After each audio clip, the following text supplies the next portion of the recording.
ये तार जो है, ये जो भी तुझे दिखाई दे रहा बेटा, ये तेरी भक्ति का प्रतीक है। और ये हमें भी दिखाई देते हैं। ये ना दिखे फिर भक्ति है नहीं तुम्हारी। इस प्रकार इस दास ने इस परमात्मा को खूब पहचाना और लगभग सन 1994 से आज 2011 आ गया है, 17 वर्ष के करीब हो गए हैं। और जो सुख और जो स्थिति में परिवर्तन इन पुण्यात्माओं में किया है, जो दास देख रहा है कि जिनके पास साइकिल नहीं थी, 2 कार चले उनके।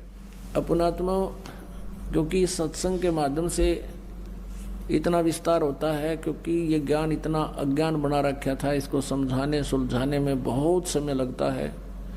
2 घंटे ऐसे जाते हैं जैसे 2 मिनट हुई हों, और प्रकरण ज्यों का त्यों ही रह जाता है।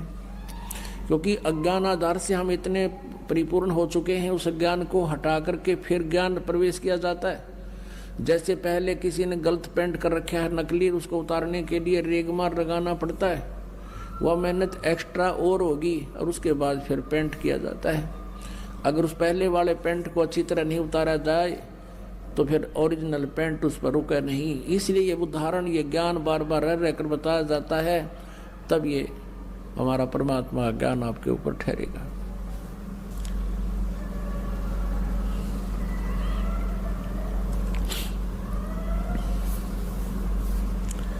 तो क्या बताते हैं कि जेता अंजन आंजिए चश्मों में चमकंते।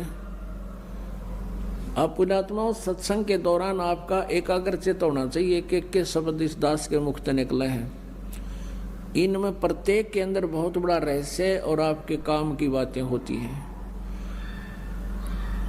आप जी इधर उधर ध्यान नहीं रखे, क्योंकि 2 घंटे की बात है, तो फिर 2 घंटे शाम होंगे, 4 घंटे, बाकी 20 घंटे बहुत कुछ होते इधर उधर की सोचने। तो अब जैसे ये कई बार बताते हैं, कई भक्तों को शंकाएं भी रह जाती हैं। प्रत्येक को इंडिविजुअली नहीं बताया जा सकता, ना समाधान किया जा सकता। सत्संग इसलिए किया जाता है सामूहिक तौर पर, आपको कुछ ऐसे गूढ़ रहस्य भी साथ में बताए जाते हैं जो आपको आवश्यक है। अब इसमें क्या शब्द आया है कि जेता अंजन आंजिए वो चश्मों में दिखनते। अंजन माने माया। जितना भी अंजन यानी भक्ति रूपी जो शक्ति तो ग्रहण करेगा, भक्ति धन, भक्ति माया, वो तेरी आंखों में चमकेंगी। आपकी आंखों के सामने ये जैसे हमने ये अंधेरे में भी दिखती हैं, और ऐसे बहुत से कुछ ऐसे अलग सी वस्तु दिखती है जो आप जी को भी दिख रही है। जिन्होंने नाम ले लिया, 2-4 महीने, 6 महीने, साल, 2 साल हो गए जिनको, उनको ये प्रकट होना शुरू हो जाती है। आँखों के सामने थोड़ी सी दूरी पे सितार से नजर आएंगे, बहुत ज़्यादा और भी काफ़ी क्रियाएं अपने आप दृष्टिगोचर रहती है। वो क्या है, हमारी जितनी भक्ति अंदर, हमारी भक्ति बढ़गी, उसका लेवल है, उसका प्रतीक है कि आपकी भक्ति इतनी हो चुकी है। और एक भक्त, कई बार कुछ भक्त ऐसे मिले, वो कहने लगे जी मेरी आंखें खराब होगी, आँखें के आगे काला काला दिखे, तार से दिखे, और डॉक्टर को भी दिखा। डॉक्टर बोला ऑपरेशन करा ले। मैंने कहा भाई ये तार जो है, ये जो भी तुझे दिखाई दे रहा बेटा, ये तेरी भक्ति का प्रतीक है, और ये हमें भी दिखाई देते हैं। ये ना दिखे फिर भक्ति है नहीं तुम्हारी। ये देखने से नहीं अपने आप दिखेंगी। ऐसे आप ध्यान से देखोगे, आपको कई बार ऐसा लगा जैसे कोई मक्खी आ गई, खाना खाते समय भी ऐसे लग रहा है मक्खी या मच्छर आ गया, लेकिन वो हमारे परमात्मा अंदर से जो भक्ति का आगे प्रतीक, वो रिफ्लेक्शन बाहर आ रहा है। और ये सूक्ष्म शरीर ऐसा ही होता है, और ये भक्ति का प्रतीक भी उस नूर से ही हमारा ये लेवल बता रहा है। तो इस प्रकार चिंतित नहीं होना। बहुत से ऐसे भक्त हैं, एक कहने लगा जी मैं तो घर से बाहर नहीं निकलूं, देखूं जब मैनू दिखन लग जाए, मैंने डर गया कदे भूत हो। पुण्यात्माओं, पहले इस दास को बचपन से ही ये थोड़ा सा दिखाई देता था, ये पूर्व जन्म की जो कोई संस्कार डिपॉजिट रह रहा था ना, तो खोजिए पता नहीं कहाँ कहाँ देवता बन कर, राजा बन कर, और वो थोड़ा सा दिखाई देता था, ज़्यादा से ज़्यादा 1 इंच की लंबाई होगी, एक ही था वो। यानी इतनी ही शेष कमाई बची थी इस कलयुग में, वो पूरा जन्म की डिपॉजिट भक्ति की पुण्य कमाई थी। और ये दास ये सोचा करता मेरी आंखें कुछ कमजोर हैं, इसलिए ये कुछ दृष्टि दोष है। जब उपदेश लिया, नाम लिया, 5-6 महीने के बाद देखा तो ये तो और गुना बढ़ गया। 1 साल के बाद तो विघ्न हो गया, और ज्यादा बढ़ गया। मैंने सोचा बड़ी बात दिक्कत आई। तो गुरुजी उसमें वृद्ध बहुत थे, 104-5 वर्ष की आयु हो चुकी थी हमारे पूज्य गुरुदेव जी की। उनसे ज़्यादा समाधान नहीं करा पाया करते, क्योंकि और भी बहुत भगत थे। हमारा नंबर भी देर से आता था, कभी आता कभी नहीं आता था। तो एक दिन दाव लग गया और दास ने यही प्रकरण उनसे कहा कि गुरुदेव ऐसे ऐसे, पहले तो ये छोटा सा था, अब ये बहुत बढ़ गया, लगता आंखें और वीक हो जाएंगी। तब वो हंसे, कहने लगे बेटा ये तो तेरी भक्ति बढ़ गई, और यही तो प्रतीक है। आज तक मेरे को किसी ने नहीं बताया कि मेरे साथ ऐसा है जो आज आपने आकर बताई है। इसे से दया भक्ति ना करते बाकी के। और ऐसा ही था उनके पास, कोई माया मांगना होता, कोई बेटे मांगना आया करता, कोई कार कोई ठीक, और वहाँ भी नाम ले लेते और फिर माता ही घंटी बजाते, विष्णु देवी पर भी जाते, वो सारे थारा ईब समझ माइयो तो कर्म बिगाड़ रहे थे। ठीक है ना, उन्हें कुछ दिखा था और क्या दिखना था। आप जैसे पहले तो सतयुग त्रेता द्वापर में परमात्मा ने अधिक प्रयत्न इसलिए नहीं किया क्योंकि सभी सुखी थे, सभी की समाधियां लगा करती थी, स्वस्थ शरीर थे। क्योंकि पुण्य जब तक चलते हैं प्राणी के, तब तक ये यहाँ का नकली सुख महसूस करता रहता है।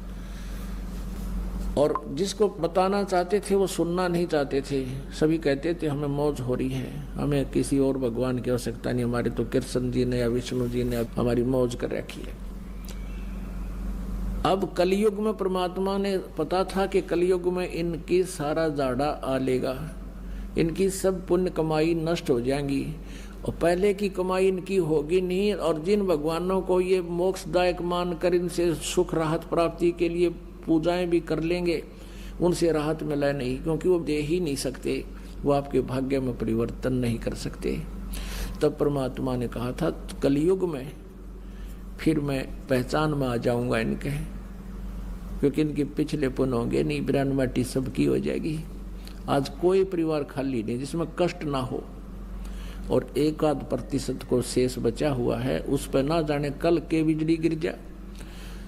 तो इस परमात्मा की शरण में आने से आपके कष्ट भी दूर होंगे, गारंटीड होंगे। ये सत्कर्म मान लेना पुण्यात्मा हो।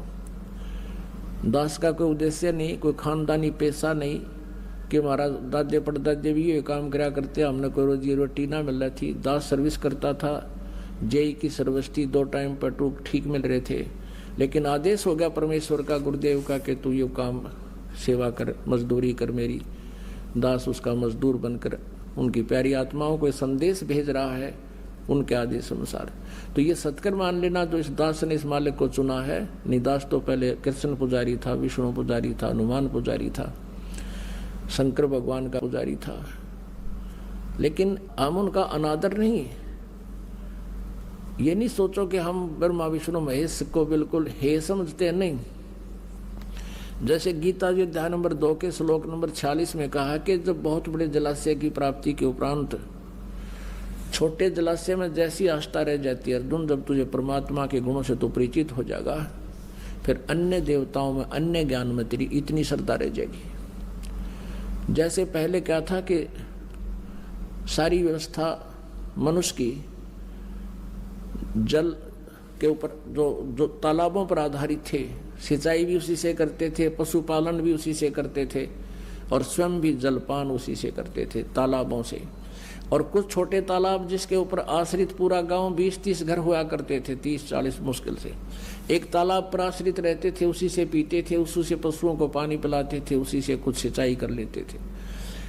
अब एक वर्ष वर्षा ना होती तो वो सूख जाते थे, सब तरफ जाते थे, वो भाग जाते थे इधर उधर कहीं बड़े जलाशय की खोज में।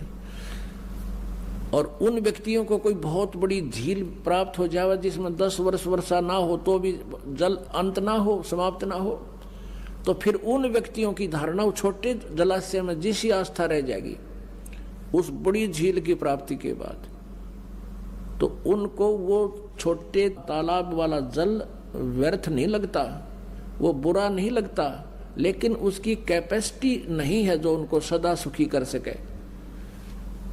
वो स्वयं नाशवान है। वर्षा होगी तो वो परिपूर्ण हो जाएगा, 1 साल गुजारा हो जाएगा। 1 वर्ष वर्षा ना हुई तो आश्रित भी मरेंगे, वो तो सूखे गया। और उस झील के ऊपर जल वही है, वर्षा का ही जल है, शुद्ध जल है वो, लेकिन उसकी कैपेसिटी पूरी नहीं है, बहुत कम क्षमता का है। ऐसे ही ब्रह्मा विष्णु महेश के जो पावर है या बुरी नहीं है, और परमात्मा की पावर क्या है? तो दरिया है, दरिया, गंगा दरिया जैसा समझो, जिसका जल कभी अंत ना हो, नहा भी ले, धो भी ले, नहर भी निकाल ले, सिंचाई भी कर ले, फिर भी खत्म ना हो।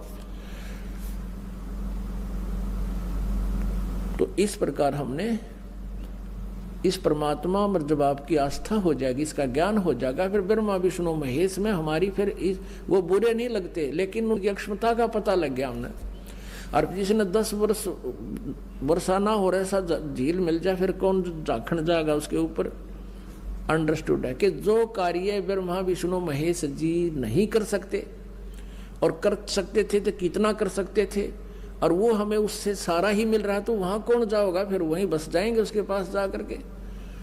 तो ऐसा परमात्मा हमें बताना चाहते हैं।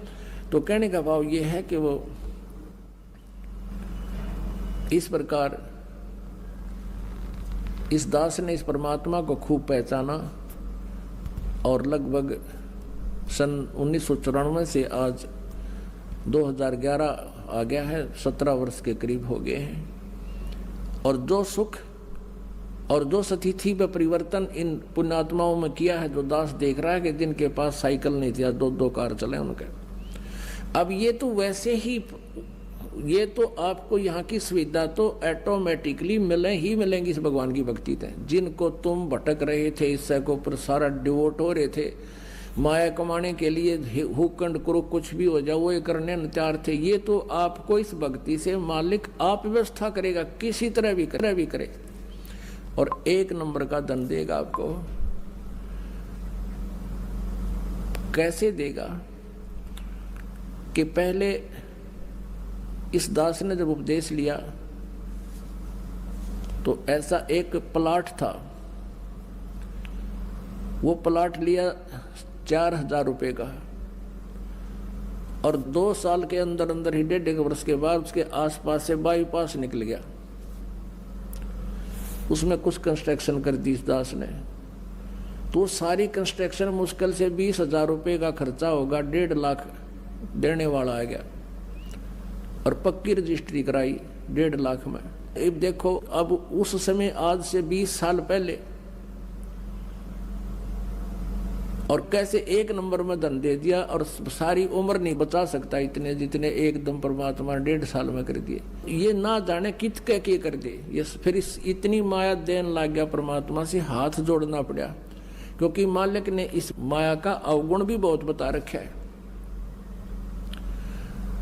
इस माया की घनी जरूरत नहीं है, ये तो इतनी मांग है मालिक ते कि साईं इतना दीजिए जिसमें कुटुंब समावे, हम भी भूखे ना रहे, अतिथि ना भूखा जावे।